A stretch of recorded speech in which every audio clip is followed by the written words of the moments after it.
La Constitución de Castro, cuando yo la leo, es repugnante porque es una copia stalinista de 1936. Tiene un prólogo rococó de como 3 páginas y medio que no dice nada.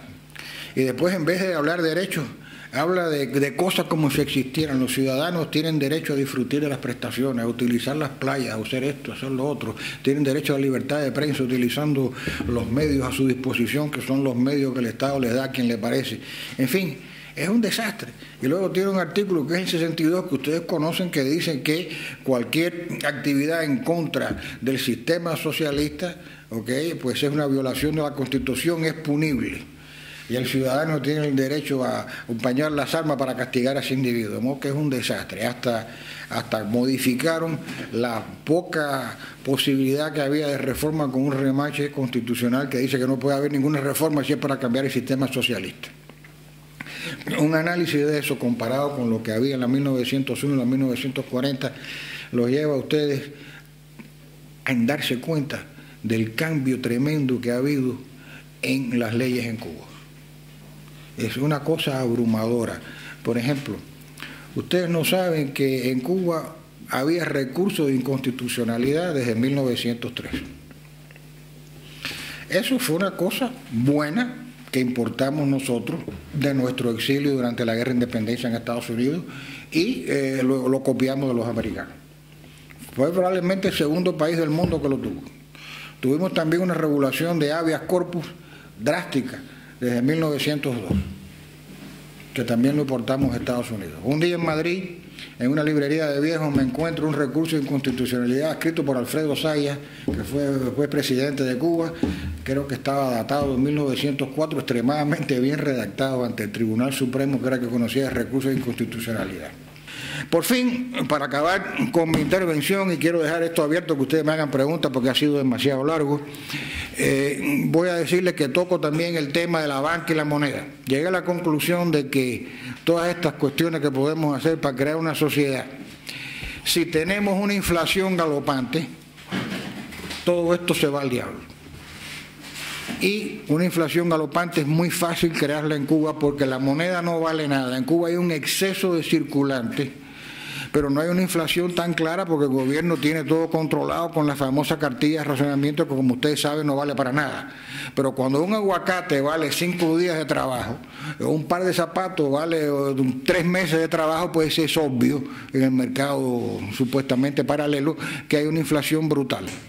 Trato de explicar en el libro qué cosa es la moneda, cómo se crea la moneda, qué cosa es un banco central, cómo debe haber una moneda sólida y eficiente, cuáles son las condiciones que debe registrar un banco central para ser independiente y cómo tenemos que cuidar eso mucho.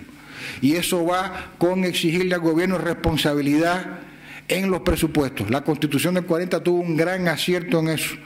En su artículo 43, creo que exigía que el presupuesto fuese equilibrado por mandato constitucional, y la ley de presupuesto de la República lo decía y se cumplía bastante bien, de modo que en eso también estábamos adelantados. Cuba nunca fue un país de inflación galopante, siempre fuimos un país de moneda dura. Tal vez porque venía del tiempo de la colonia que recibíamos el situado de México en plata o en oro, el cubano era comerciante, porque La Habana era el lugar donde carenaba la flota y se venía a España y la gente no andaba creyendo en papelitos, querían monedas de las que se pudieran morder y sonar, no querían papelitos, de modo que nunca hemos creído en papelitos y con ese antecedente debemos exigir que no existan papelitos. Para terminar, pongo al final del libro un apéndice que yo le llamo un prontuario de economía y libertad, explicando cómo ambas cosas funcionan. La única verdad que dijo Marx es que la economía y la política son hermanas. La política refleja la estructura económica y por eso el marxismo trata de destruir la estructura económica y controlarla toda para que refleje su ambición política.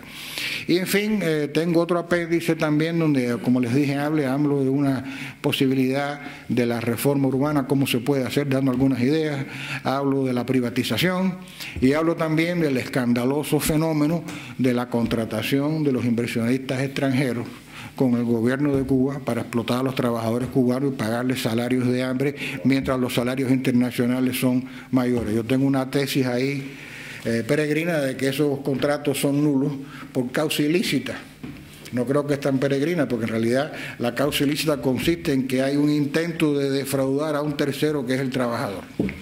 Y ahí cito todas las convenciones de trabajo que Cuba ha firmado y que los países de Europa inversionistas en Cuba han firmado todos ellos, incluyendo la Convención número 95, que prohíbe poner una interpósita persona entre el trabajador y el que le paga el sueldo. Y desde luego la interpósita persona en este caso es una corporación que crea el gobierno cubano que suministra trabajadores al inversionista extranjero, desde luego a un precio mucho menor que el internacional, y como ustedes saben de sobra, pues el gobierno cubano se embolsa el 90% del sueldo y paga una miseria.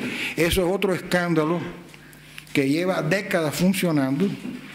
Y ustedes nunca oyen nada de eso en el Parlamento Europeo, condenan el régimen de Castro, pero ese asunto del problema calladito todo el mundo porque no conviene. Ahora hay formas, y yo las detallo aquí, en el futuro de entrar a ese problema.